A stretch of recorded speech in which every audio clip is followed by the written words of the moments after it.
Boa noite, irmãos. É um prazer estar com vocês aqui hoje e também um grande desafio para mim, porque eu não estou habituado a realizar gravações e hoje nós não podemos realizar o estudo ao vivo porque a igreja está passando por uma reforma para a festa de aniversário e eu não sei fazer transmissões ao vivo da minha casa. Então, vamos orar e pedir ao Senhor que abençoe o nosso estudo. Senhor, em nome de Jesus, eu te peço que abençoe esse tempo que eu vou estar aqui agora, falando sobre o que eu li na tua palavra, sobre os pensamentos que me vieram ao coração. Peço ao Senhor que me ajude a falar somente palavras que venham do coração do Senhor, que estejam de acordo com a vontade do Senhor, e que este estudo seja edificante para as pessoas que vão assisti-lo à noite e em outros dias também, em nome do Senhor Jesus, que haja transformação na minha vida e na vida de todos que tiverem oportunidade de assistir esse estudo. Em nome do Senhor Jesus. Amém. Bom, o nome do nosso estudo é O Desafio de Andar na Contramão. Esse estudo, na minha opinião, não é um estudo para pessoas que estão passando a conhecer a palavra de Deus agora. Na minha opinião, é um estudo para pessoas que já conhecem a palavra de Deus há um bom tempo, já têm um relacionamento com Deus, com os irmãos, já entende o significado da salvação, o significado da cruz e que precisam ser aprimorados, assim como eu. E a primeira pergunta que eu faço para os irmãos, eu vou compartilhar com os irmãos algumas imagens. Eu vou fazer uma pergunta para os irmãos. Qual dessas imagens, na opinião de vocês, representa melhor o título desse estudo? O Desafio de Andar na Contramão. E eu já vou começar com uma imagem que vai gerar polêmica, porque eu sei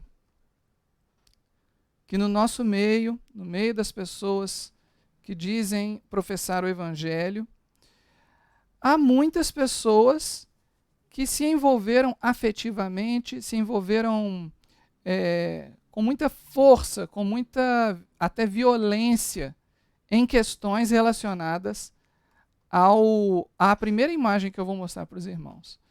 Então eu quero que os irmãos agora me digam, não precisa me dizer, pode até dizer aí nos comentários, mas diga qual dessas imagens melhor representa o desafio de andar na contramão. Vou colocar... Não vou deixar aqui mesmo, vou continuar aparecendo. Então nós temos aí uma imagem de um dia muito especial na história do Brasil. Especial não quer dizer que é bom ou que é ruim, não é isso que eu quero dizer. Quero dizer que marcou uma época, né? Faz alguns anos que aconteceu esse evento aí.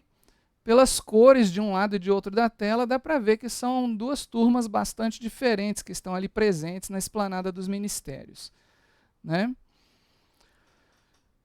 Tenho certeza que muitos de vocês que estão aqui assistindo, nesse dia estavam gritando fora alguém. Fora alguém. Não vou dizer quem. Eu posso dizer que em outras ocasiões, não nesse dia necessariamente, mas em outras ocasiões, eu mesmo participei de passeatas gritando fora alguém também. E eu, em pregações anteriores, já mencionei que, na minha opinião, isso é um erro muito grave. Porque o nosso papel enquanto discípulos de Jesus é orar pelos nossos governantes e não gritar fora o governante, né? Quando João Batista quis repreender Herodes, ele foi pessoalmente e falou diretamente para ele não ficou gritando fora Herodes, não é? Então,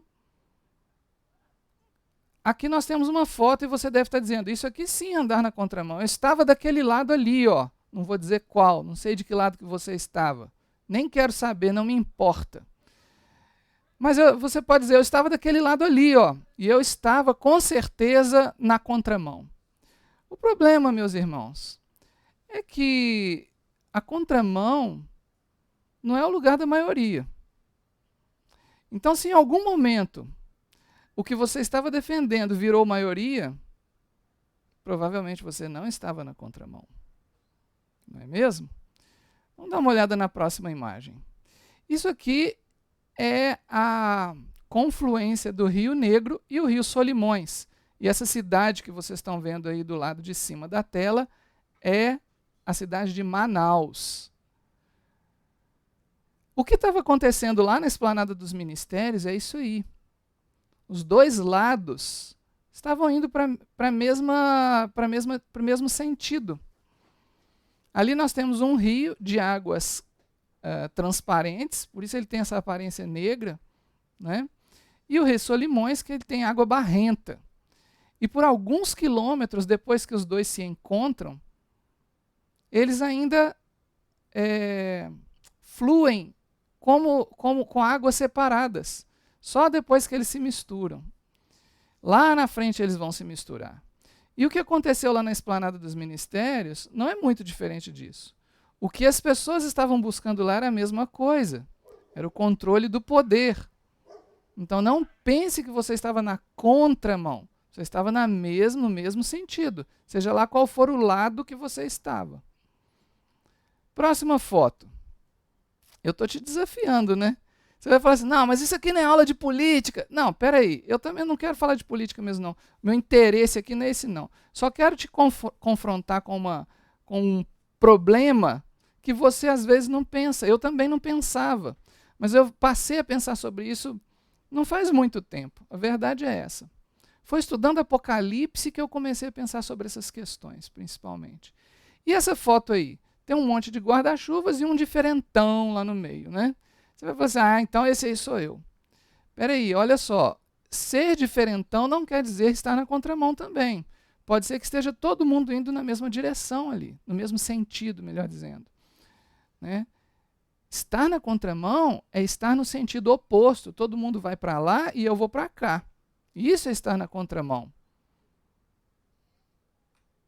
Agora sim nós temos uma imagem que representa o desafio de andar na contramão.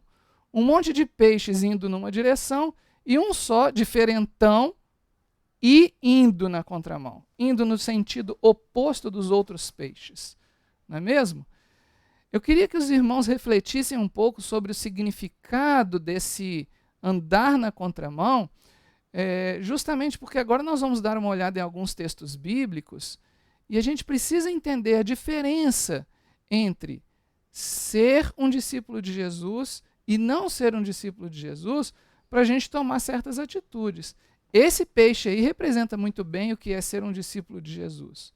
Porque antes de começar todas as leituras que eu gostaria de colocar na tela, eu quero fazer uma leitura da parábola do semeador, um trechinho da parábola do semeador, que está em Mateus capítulo 13, versículo 18. Na verdade, eu não vou ler a parábola do semeador, que eu espero que todos conheçam muito bem. O que eu vou ler é a explicação que Jesus deu para a parábola do semeador. Olha só. Atendei vós, pois, à parábola do semeador. A todos que ouvem a palavra do reino e não a compreendem, vem o maligno e arrebata o que lhes foi semeado no coração. Este é o que foi semeado à beira do caminho. Então, primeiro, categoria de sementes. O que foi semeado em solo rochoso, esse é o que ouve a palavra e a recebe logo, com alegria. Mas não tem raiz em si mesmo, sendo antes de pouca duração. Em lhe chegando a angústia ou a perseguição por causa da palavra, logo se escandaliza. Está aqui o segundo tipo de solo. Versículo 22. O que foi semeado entre os espinhos é o que ouve a palavra, porém os cuidados do mundo. Vamos falar muito disso hoje. E a fascinação das riquezas sufocam a palavra e fica infrutífera. Cuidados do mundo. Prestem atenção nisso. Terceiro tipo de solo. E o quarto tipo, mas o que foi semeado em boa terra é o que ouve a palavra e a compreende. Este frutifica e produz a 100, a 60 e a 30 por 1. Muito bem. A parábola do semeador menciona 4 tipos de solos. Outras parábolas vão mencionar também certas categorias, né? Então vamos falar dessa aqui, 4 tipos de solos. Se nós fôssemos pensar de maneira estatística, qual é a porcentagem dos solos que receberam a palavra de Deus que realmente vão assumir andar na contramão? 25%. Vocês perceberam? Agora, voltando lá naquela primeira foto que eu mostrei, você estava entre os 25%? Muito bem. E eu estava? Não vou dizer para os irmãos, mas esse peixe está. Ele está abaixo de 25%. Né? Se a gente contar os peixes aí na tela, a gente vai ver que ele é menos que 25%. Então, meus irmãos, nós não podemos criar grandes expectativas em relação a números de pessoas que vão assumir o evangelho. A nossa obrigação é lançar a semente. Agora, se a semente vai ser frutificada em 50% mais 1 para ganhar as eleições, isso aí, meus caros, não é uma realidade bíblica, não é? Então, vamos começar o nosso estudo propriamente dito com os textos que Deus me deu a oportunidade de separar para esse nosso estudo de hoje. Vamos começar com 1 Coríntios, capítulo 7, versículos 29 a 31. Eu vou focar depois no versículo 31. Vamos ler juntos. Olha só. Isto, porém, vos digo, irmãos, que o tempo se abrevia. O que resta é que também os que têm mulheres sejam como se as não tivessem, e os que choram como se não chorassem, e os que folgam como se não folgassem, e os que compram como se não possuíssem, e os que usam deste mundo como se dele não abusassem, porque a aparência deste mundo passa. Bom, esses versículos aqui precisam de uma atenção, né, principalmente se a gente for refletir sobre cada tópico que é mencionado ali, mas a súmula dele é a seguinte: olha, já que nós estamos no mundo e Jesus não nos tirou do mundo, né, mas a intenção de Jesus é que nós vencêssemos o mundo como ele venceu o mundo, né, o que nós temos que fazer aqui no mundo? Nós usamos este mundo, mas não abusamos deste mundo. Ou seja, o nosso envolvimento com as coisas deste mundo tem que ser o mínimo possível para que nós possamos continuar dando testemunho, possamos continuar tendo como dizer a respeito da razão da esperança que há em nós, como diz a palavra de Deus, mas nós não podemos abusar das coisas deste mundo. A palavra abusar ali em grego, como eu coloquei na tela, é katarromenoi, que significa fazer uso completo de. Ou seja, tudo que te vem às mãos, ou tudo que te alcança neste mundo, você pode pegar como se fosse um presente dos céus? É algo que precisa ser avaliado. O seu envolvimento com determinadas áreas desta vida é algo que realmente Deus espera que você faça? Vamos tentar pensar com uma perspectiva bíblica. O que Deus separou para nós, o que Deus destinou para nós como tarefas enquanto servos de Deus. Certo? Segundo texto que a gente vai dar uma olhadinha nele é Efésios capítulo 4, versículo 17. E digo isto e testifico no Senhor, para que não andeis mais como andam também os outros gentios, na vaidade da sua mente. Observem a palavra vaidade. A palavra vaidade, ela vem dessa palavra grega aí, ela é uma tradução da palavra grega mataioteti, que significa a condição daquilo que está vazio, sem propósito, instável. Então, irmãos, a gente tem que colocar no nosso coração, a gente precisa começar a construir eu também, mais, né, ainda, precisamos começar a construir nas nossas vidas o entendimento de que as coisas deste mundo são vazias, porque elas passam. Eu vou voltar no versículo anterior, olha só, porque a aparência deste mundo passa. É por isso que existe a palavra vaidade, porque é vazio, né? Às vezes a gente tem a forma, mas não tem um conteúdo. É um saco vazio, né? O que são as coisas deste mundo? Temos dois exemplos, temos um exemplo bem interessante, que é o exemplo de Moisés. Vou convidar os irmãos para abrirem suas Bíblias aí em Hebreus capítulo 11, vamos ler versículos 24 até 26. Diz assim: pela fé, Moisés, sendo já grande, recusou ser chamado filho da filha de Faraó, escolhendo antes ser maltratado com o povo de Deus do que por um pouco de tempo ter o gozo do pecado.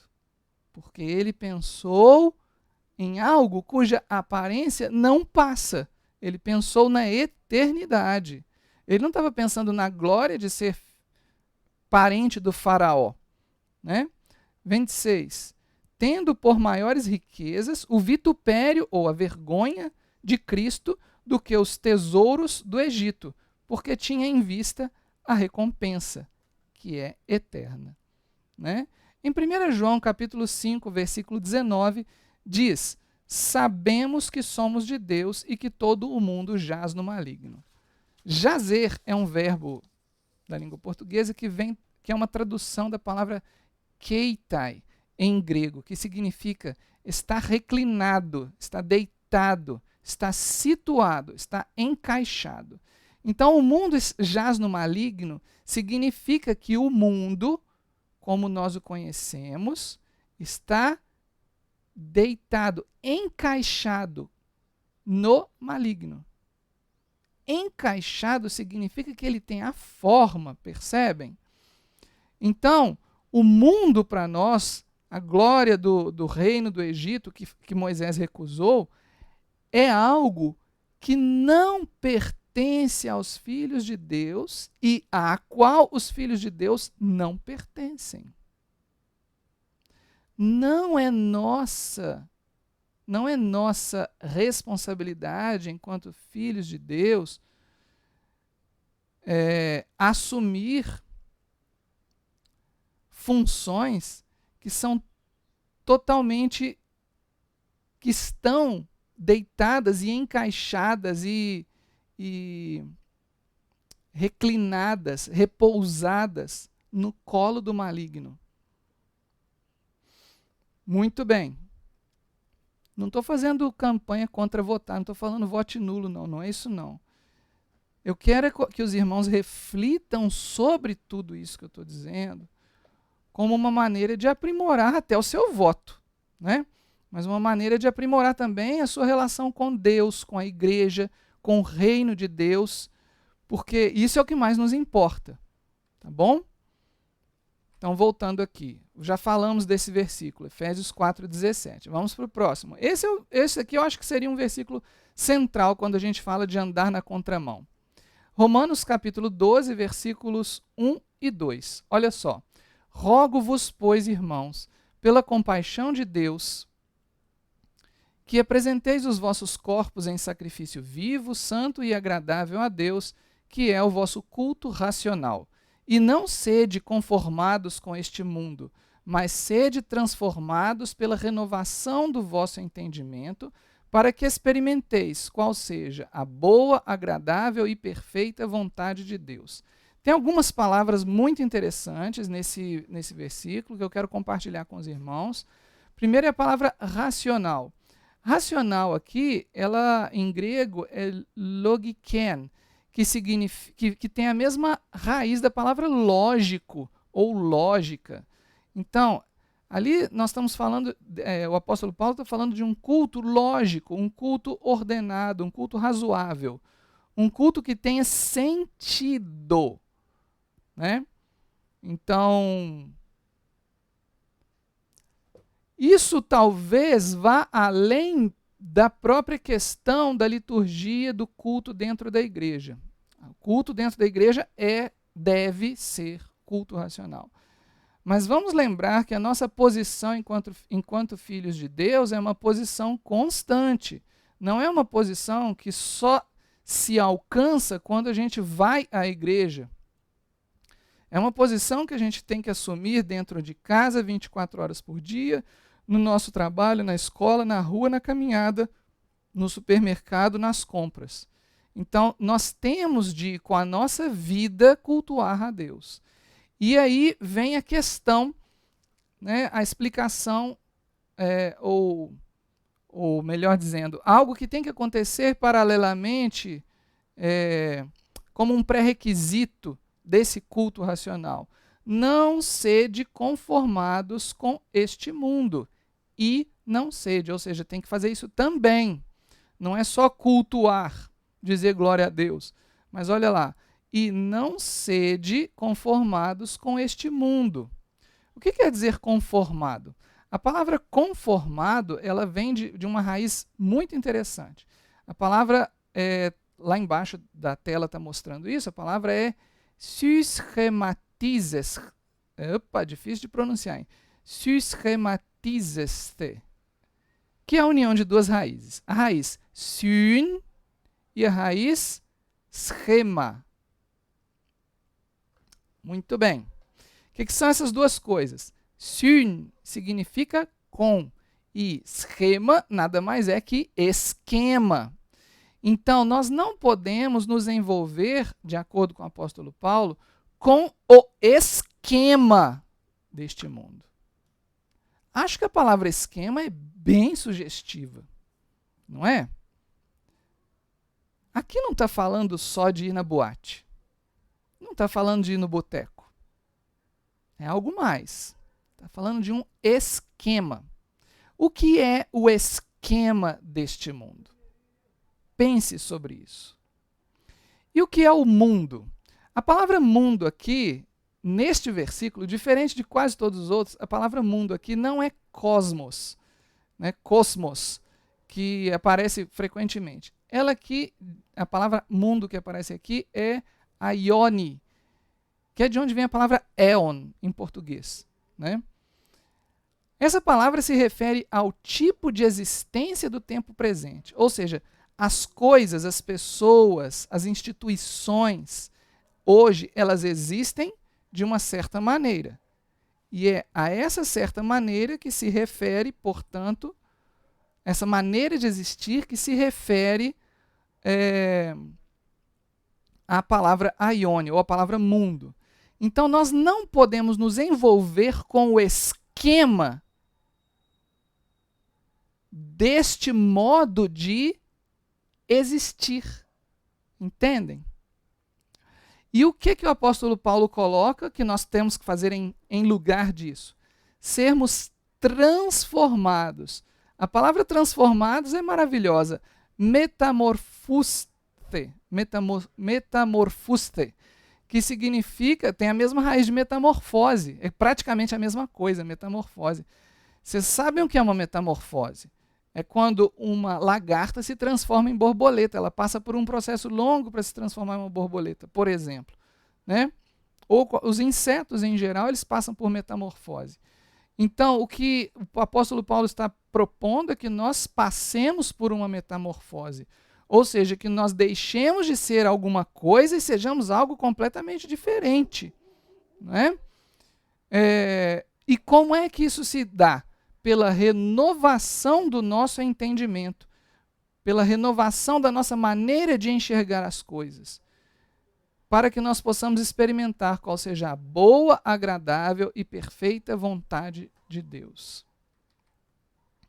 Colossenses capítulo 2, versículos 16 a 19, depois eu vou focar no 17, vamos ler o 16 ao 19. Diz assim: portanto, ninguém vos julgue pelo comer ou pelo beber, ou por causa dos dias de festa, ou da lua nova, ou dos sábados, que são sombras das coisas futuras, mas o corpo é de Cristo. Ninguém vos domine a seu arbítrio com pretexto de humildade e culto dos anjos, envolvendo-se em coisas que não viu, estando em vão inchado na sua carnal compreensão e não ligado à cabeça da qual o corpo, provido e organizado pelas juntas e ligaduras, vai crescendo em aumento de Deus. Bom, vamos dar uma olhada primeiro nesse versículo 17. Esse texto é muito falado na igreja Eliahu, né? Então, não há grandes novidades nesse texto, mas ele é um texto que fala de andar na contramão hoje. Porque a maioria, infelizmente, das igrejas foi levada por uma série de razões históricas a entender que esses versículos estão falando contra guardar sábados e contra guardar as leis alimentares, né? E não é isso, nós já vimos que não é isso. Mas eu quero me ater um pouco hoje justamente ao papel da igreja nesses versículos. Assim, como que a igreja entra, o que a igreja está fazendo nesses versículos aqui. O versículo 17 é muito interessante, porque ele fala assim, que são sombras das coisas futuras, mas o corpo é de Cristo. Né? O que são essas coisas futuras? Das coisas futuras. É uma combinação de duas palavras em grego, que é ton melot. As palavras são ton meloton.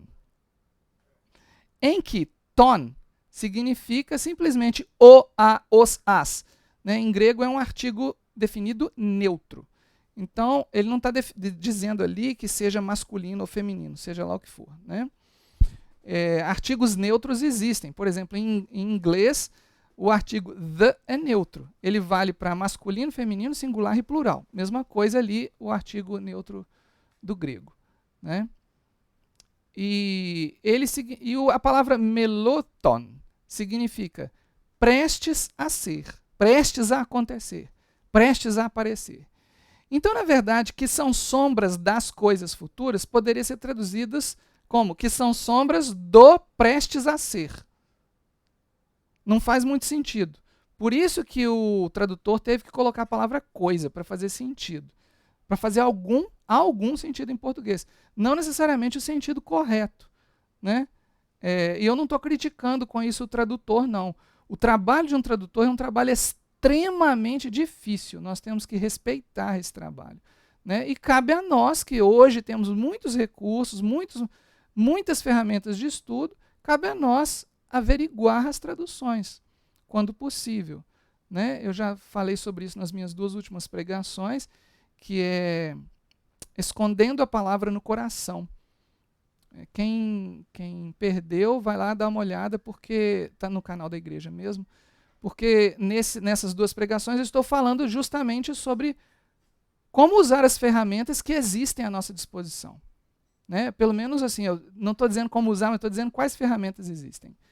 Tá? Então, que são sombras das coisas futuras pode ser lido como que são sombras do prestes a ser, ou seja, de algo que está prestes a acontecer ou prestes a se materializar. Né? Muito bem. E tem também esse mas bonitinho que aparece aí depois da vírgula. A palavra mas em grego, que é o de, ela, na verdade, assim como em hebraico, que é o v em hebraico, ele pode ser tanto mas quanto i. Aí a coisa fica feia, né? E agora, como é que eu vou saber quando é mas e quando é i? Bom, primeira jogada é pensar no contexto. Né? Então, o contexto vai fazer você pensar se aquilo ali é um adversativo ou se aquilo ali é um aditivo. Né? Se você está falando uma coisa oposta à anterior ou se você está somando uma coisa à anterior. Pensando no contexto pode não ser suficiente. Então, aí você tem que fazer um estudo. E por isso que eu estou falando, os tradutores, eles têm um trabalho enorme para resolver certos problemas de tradução. Né? Que é o caso do João Ferreira de Almeida, dos revisores que vieram depois dele. Esse mas aí, na minha opinião, não é adversativo. Na minha opinião, o de que aparece aí é aditivo. Por quê? Porque não tem sentido, uma vez que a gente entende que esses versículos não estão falando contra, a gente entende não só por esses versículos, mas por todo o contexto do Novo Testamento, que não há uma pregação contra leis alimentares, contra a guarda do sábado, não faz sentido a gente colocar uma oposição ali, dizendo que o corpo é de Cristo, né, e isso se opõe às coisas futuras. Não, que se opõe às sombras das coisas futuras. Não faz sentido isso. Como que o corpo de Cristo se opõe às sombras das coisas futuras? E que coisas futuras são essas? Né? Existe uma possibilidade, se a gente ler isso aí como "e o corpo é de Cristo", aí a gente vai entender melhor. A gente pode pensar que são sombras daquilo que está prestes a se materializar. E o corpo que projeta e dá forma a essa sombra é de Cristo. Ou seja, as sombras têm uma forma. Quem é que dá forma à sombra? Um corpo, certo? Toda sombra tem a forma de um corpo. Quem é o corpo que dá forma a essa sombra? É por isso que o apóstolo Paulo fala de corpo aqui. Se não fosse isso, não faria sentido ele falar de corpo. Esse corpo, o corpo de Cristo, tem a forma da comida, da bebida, dos dias de festa, dos sábados. O corpo de Cristo não se conforma com este mundo. Ele se conforma com a Bíblia. Percebem a questão? Por que que essas coisas do chamado Antigo Testamento são chamadas de sombras? Sombras do quê? De um corpo. Qual corpo? O corpo de Cristo. O corpo de Cristo tem a forma, repetindo, do quê? Das sombras. O que são as sombras? A comida, a bebida, os dias de festa, os sábados. Qual é a identidade do corpo de Cristo? O que dá forma para o corpo de Cristo? O que nos faz diferentes do resto do mundo? É a sua filiação política? É a sua ideologia? É a sua profissão? Não. A forma do corpo de Cristo é o que a Bíblia ensina que o corpo de Cristo deve fazer. Aqui tem uma chave para andarmos na contramão. Muito bem. Vamos seguir um pouco aí em Colossenses mesmo, capítulo 3. Vamos para o capítulo 3 de Colossenses, versículos 1 a 4. Eu vou ler os 4 versículos, vocês podem abrir a Bíblia em casa e ler os 4 versículos também. Depois nós vamos focar nesses 2 que estão aí na tela. Diz assim: portanto, se já ressuscitastes com Cristo, buscai as coisas que são de cima, onde Cristo está assentado à destra de Deus. Pensai nas coisas que são de cima, e não nas que são da terra, porque já estáis mortos, e a vossa vida está escondida com Cristo em Deus. Quando Cristo se manifestar, então vós também vos manifestareis com ele em glória. Observem dois aspectos desse trecho. Primeiro, buscai as coisas que são de cima. O que são as coisas de cima? Não é o cargo no seu trabalho, não é o cargo político, não é o cargo de líder de sala. Isso não são as coisas de cima, não estamos pensando em hierarquia. Aqui está falando de algo muito mais alto que isso. Está falando das coisas dos céus, né? Porque onde Cristo está sentado. Cristo não está sentado lá no Palácio do Planalto, nem aqui em Belo Horizonte, onde o governador governa, nem na Prefeitura de Juiz de Fora.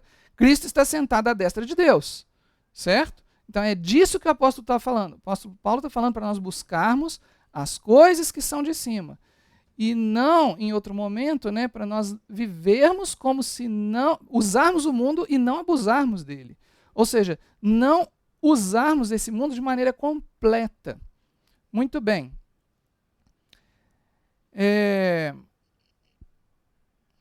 Eu vou voltar. Não, vou voltar não. Vou continuar aqui. Versículo 4. Quando fala de se manifestar, lembra que esse texto é uma continuação do capítulo 2.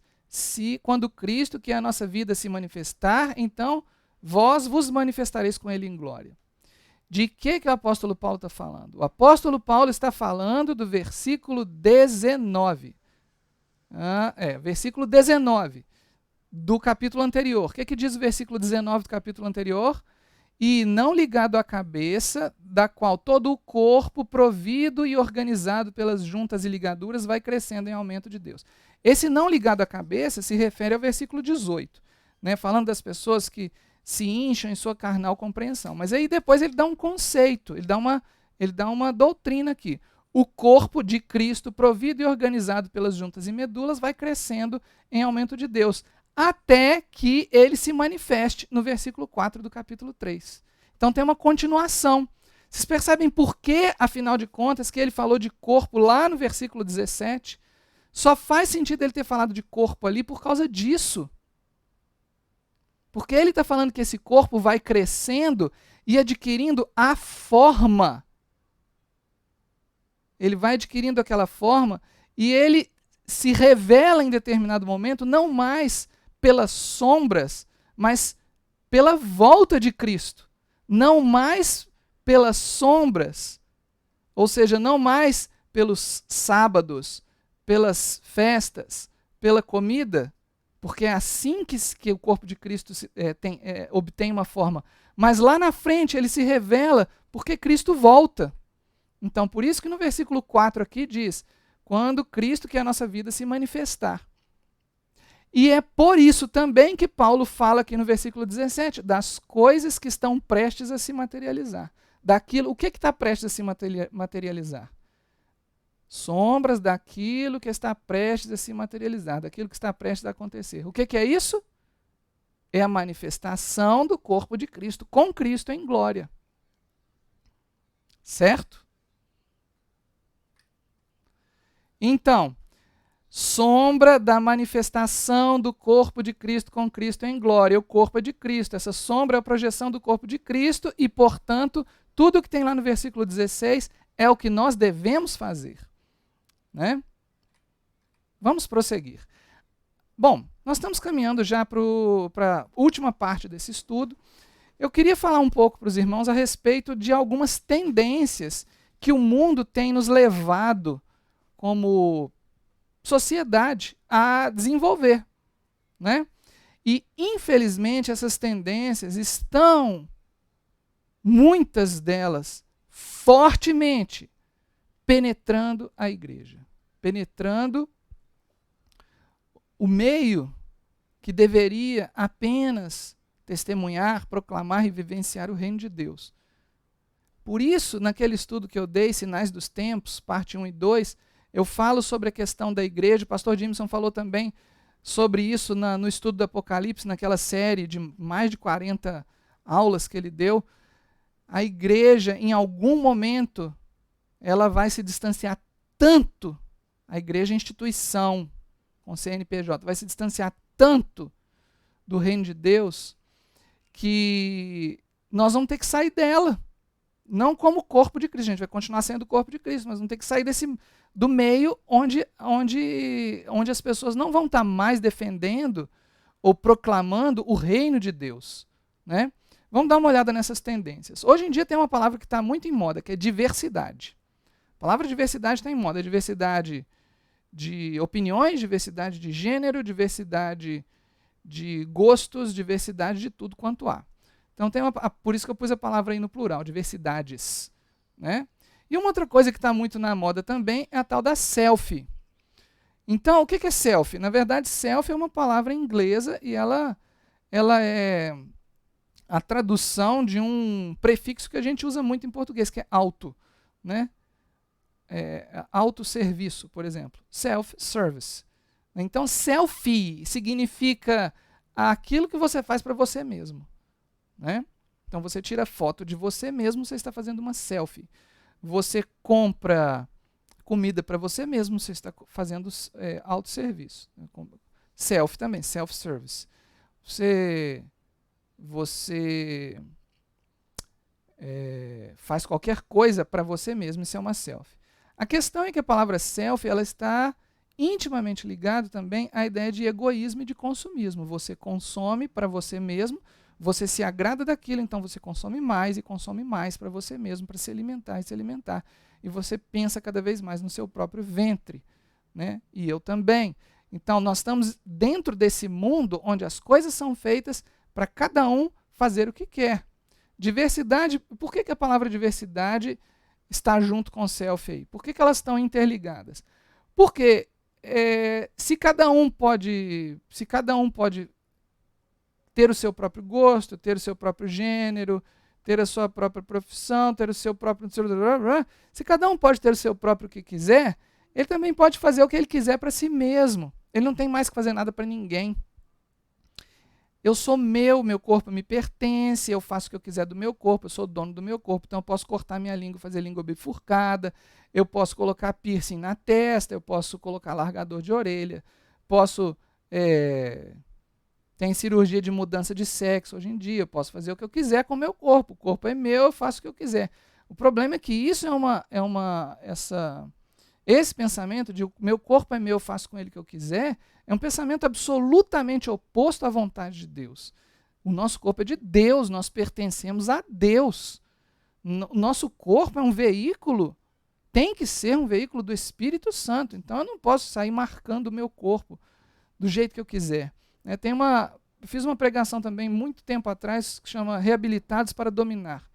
Para quem tem dúvidas a respeito dessa questão do corpo, se pode ou não pode fazer isso ou aquilo, lembra que eu estou falando para quem conhece a palavra de Deus. Se você está assistindo esse estudo e não conhece a palavra de Deus, não tem relacionamento com Deus, provavelmente você não vai entender nada do que eu estou falando, nem a razão pela qual estou falando.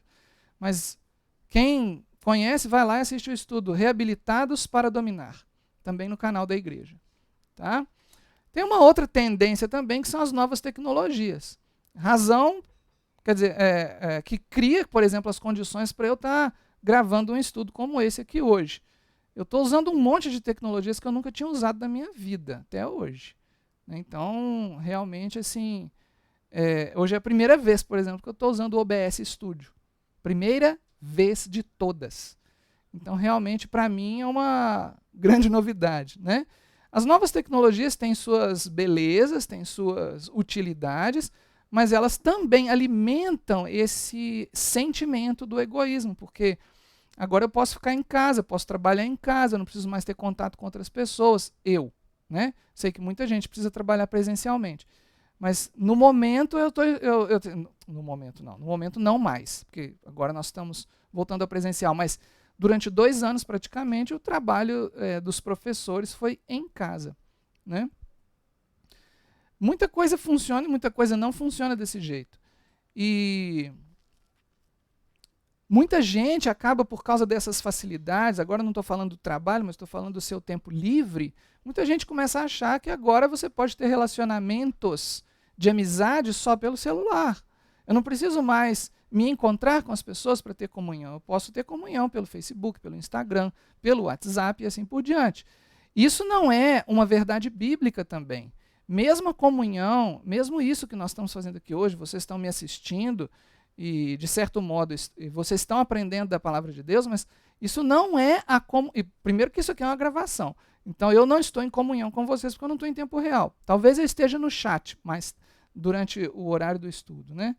Mas a comunhão mesmo é quando nós podemos nos tocar, é quando nós podemos estar próximos uns dos outros, nos abraçar, apertar nossas mãos, coisa que a pandemia, inclusive, transformou em, em abominação, né? As pessoas não podem mais se abraçar, não podem mais apertar as mãos. Eu mesmo desacostumei a apertar as mãos das pessoas. Eu fico me perguntando, quando eu chego perto de alguém, se eu posso ou não apertar a mão, porque eu não sei se eu vou ofender a pessoa, se eu oferecer minha mão para apertar. Então, nós estamos no impasse agora, né? Então, as novas tecnologias que surgiram e foram desenvolvidas ultimamente, especialmente agora durante a pandemia, elas têm uma vantagem, mas têm também essa desvantagem. A gente tem que pensar sobre isso, né? Bom, o que mais? Aí nós temos aí, por causa das diversidades e por causa das novas tecnologias, o desenvolvimento já faz muitos anos, não é de agora, tá, gente? Quando eu falo novas tecnologias, em cada época tem uma nova tecnologia. Então, vamos pensar assim que nos últimos 100 e tantos anos, a comunicação informal vem se desenvolvendo de maneira vertiginosa. Na verdade, é uma escala logarítmica, né? Que começa assim, vai crescendo, crescendo, e ela começa meio deitada, depois ela vai ficando em pé, né? A comunicação informal hoje em dia ela está absurda, ao ponto de pessoas que não têm nada a ver, que não são linguistas, por exemplo, reivindicarem transformações linguísticas por causa das coisas que elas defendem. Eu defendo certo tipo de diversidade. Então, eu preciso defender que o meu idioma, que a língua que o meu país fala, ela reflita essa diversidade que eu defendo. E as novas tecnologias me ajudam, porque nós vamos falar um pouco mais sobre essa questão da comunicação informal. Mas as novas tecnologias ajudam muito, porque elas são rápidas. Não é igual escrever uma carta, que eu tinha que sentar e pensar, escrever no rascunho, passar a limpo, corrigir, colocar no correio, e demorava. E aquela carta era muito significativa, as pessoas guardavam cartas. Né? Eu tenho cartas guardadas, mas as pessoas guardavam cartas porque elas eram escritas e elas eram muito significativas. Quem guarda mensagem de WhatsApp? Quem guarda e-mail? Né? E-mail a gente ainda guarda, porque tem alguma coisa lá que é de trabalho e tal, mas quem guarda mensagem de WhatsApp? Né? Uma outra tendência, as fake news. Irmãos, infelizmente, fake news, nos últimos anos mesmo, assim, de 2018 para cá, virou um inferno dentro das igrejas. Quantas fake news eu recebi de crente? Desculpem. Quantas fake news eu recebi de crente? Falando mal de um governo, falando mal de outro governo, né, falando para votar num, falando para votar no outro. Fake news. Por que fake news? Porque a pessoa recebe aquele vídeo lá por meio do WhatsApp, não confere a fonte, não verifica se aquilo é uma piada, se é uma verdade, não verifica se aquilo é baseado em fatos reais ou se é uma ficção, e manda para frente. Comunicação informal, mais novas tecnologias, igual a fake news.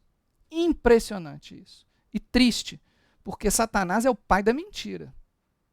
Então quem espalhou fake news tem que pedir perdão a Deus.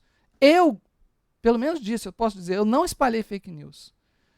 E toda vez que eu recebia uma new, eu verificava primeiro se era fake, antes de responder a pessoa que me mandou. Por quê?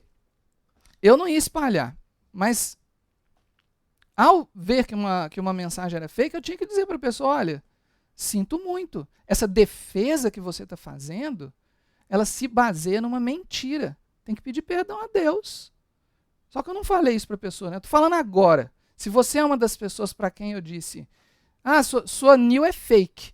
Então, tem que pedir perdão a Deus. Está espalhando mentiras. Né? Polarização. O mundo do egoísmo mais o mundo das fake news é igual à polarização. Foi por isso que nas últimas eleições o Brasil ficou 50% mais um. Né? Porque o mundo estava polarizado. Não estou dizendo que a direita ou a esquerda estava certa. Não é isso que eu estou querendo dizer. O que eu estou querendo dizer é que nós estamos num mundo que está tendendo a isso. Infelizmente, essas coisas estão acontecendo dentro da igreja. A igreja está tomando algum partido. As igrejas. Ou a maioria, ou a minoria, sei lá, alguém tomou... Todo mundo vota, né? No Brasil, todo mundo vota. A gente é obrigado a votar. Então, todo mundo tomou algum partido de alguma coisa. E, de repente, tinha gente dentro da igreja que era contra alguém dentro da própria igreja. Olha o nível que nós chegamos, meus irmãos. Tudo isso porque nós estávamos nos envolvendo com a vaidade deste mundo. Né? E, finalmente, os ativismos. Diversidades mais polarização é igual a ativismos. Vou falar um pouco de ativismos aqui. Um pouco e muito rápido. Primeiro, vamos mencionar assim, tem 4 grandes tipos de ativismos, tem outros também, não vou falar tudo detalhadamente. Tá aí, direitos humanos, meio ambiente, ativismo libertário e ativismo conservador. Não pensa que ativista é só gente da esquerda, não. Se você está achando que você é muito legal e que você não é ativista, você trata de vestir a carapuça agora, porque tem um ativismo conservador também. Você defende alguma coisa, então você é ativista. Né? Então, né, a gente tem que falar... Bom, eu estou falando para irmãos, né, gente? Então eu posso falar para todo mundo aqui, espero. Né? O que é ativismo dos direitos humanos? Até uma coisa que eu acho bacana, importante aí no ativismo dos direitos, no contexto dos direitos humanos, que são as questões étnico-raciais. Né? Beleza, isso aqui a gente tem que pensar a respeito, a história, o que aconteceu, judeus, os africanos, os índios, o que aconteceu com esses povos ao longo da história e tal. Beleza. Não vou discorrer muito sobre isso aqui não. Mas aí tem outros ativismos dentro do ramo dos direitos humanos que virou uma situação complicada. E as igrejas, no momento, elas ainda estão assim, ok, a gente não precisa falar sobre esse assunto e tal.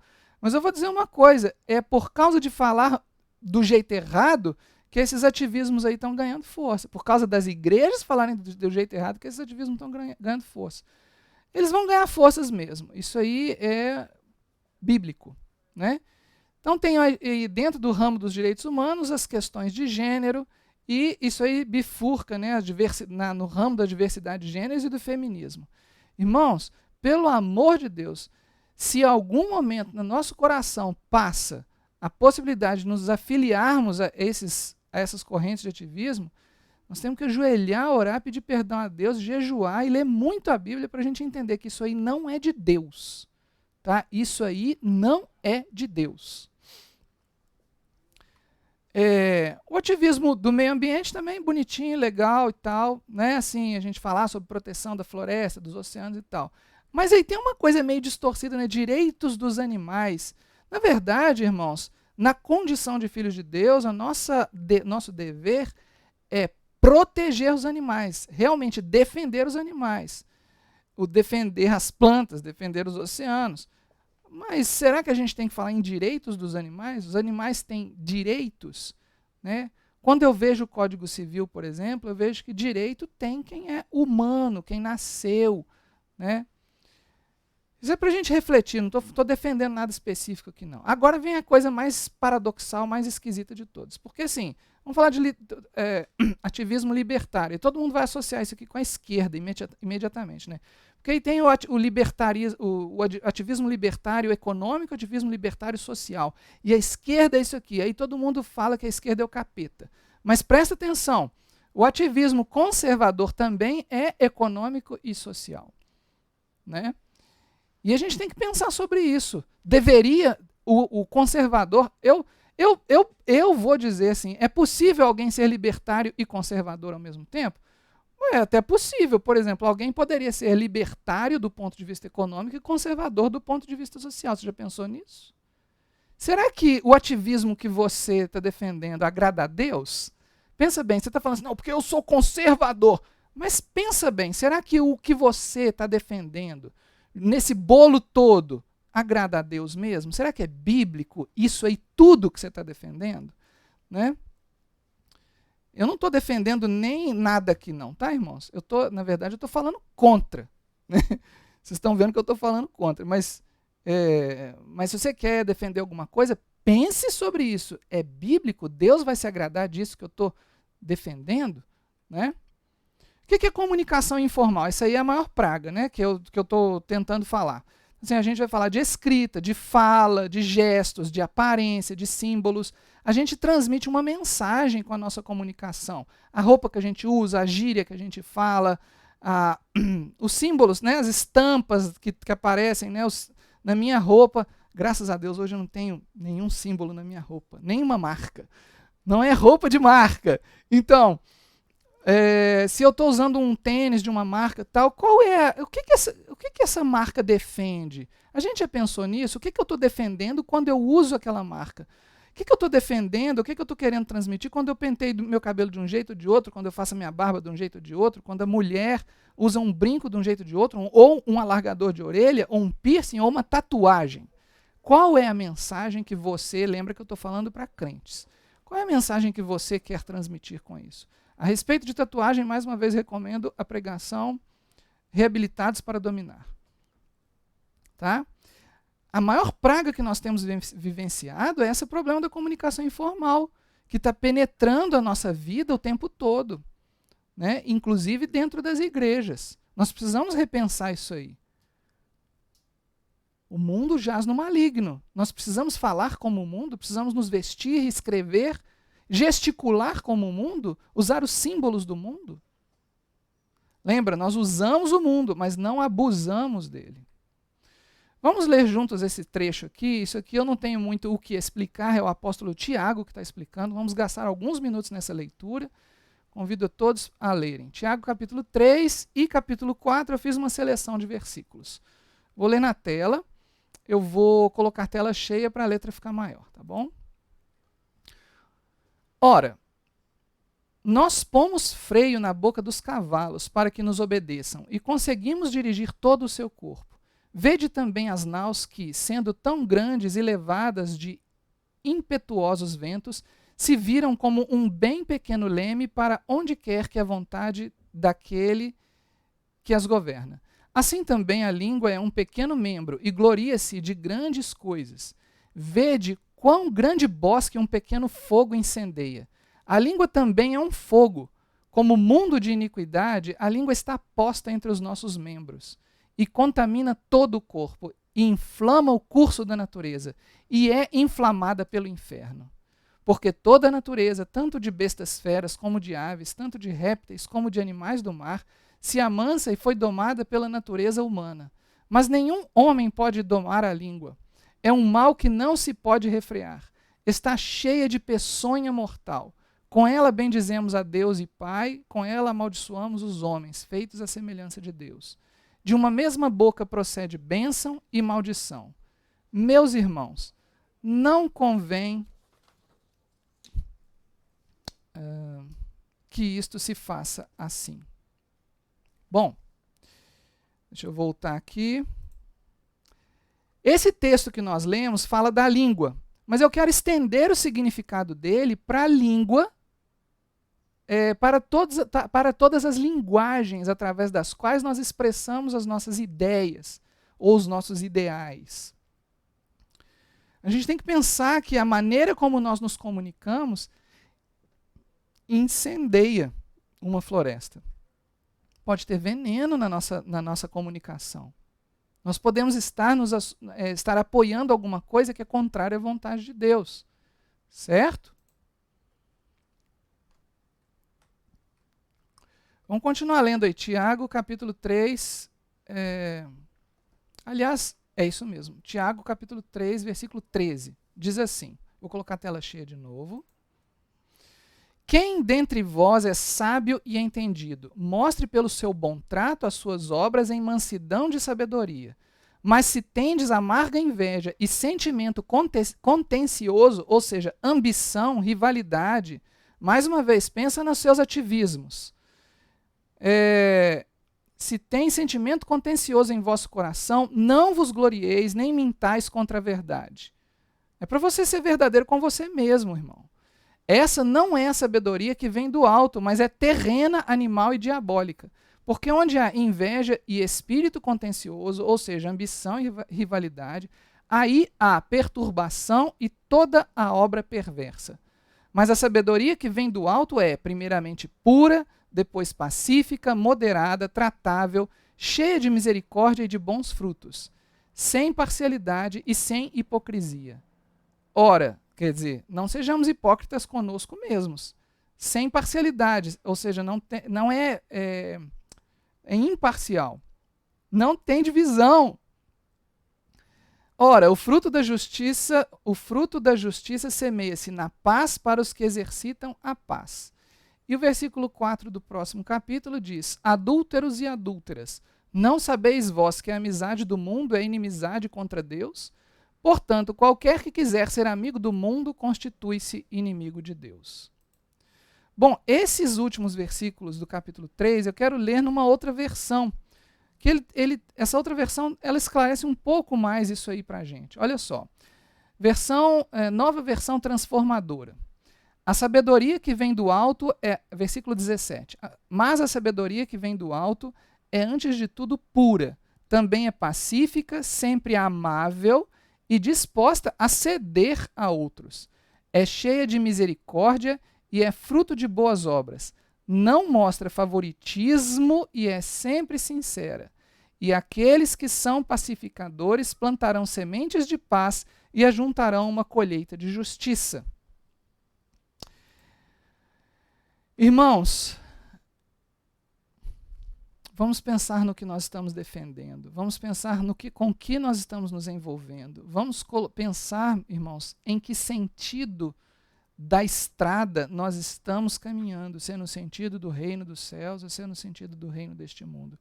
Seja lá o que for que você defende, seja lá o que for que você pratica, vamos pensar sobre isso. Para nós concluirmos.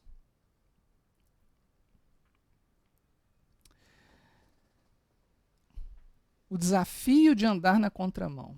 Ser o diferentão na multidão ou me associar a um movimento ativista, independentemente de ser libertário ou conservador, de esquerda ou de direita, não implica que eu estou andando na contramão deste mundo.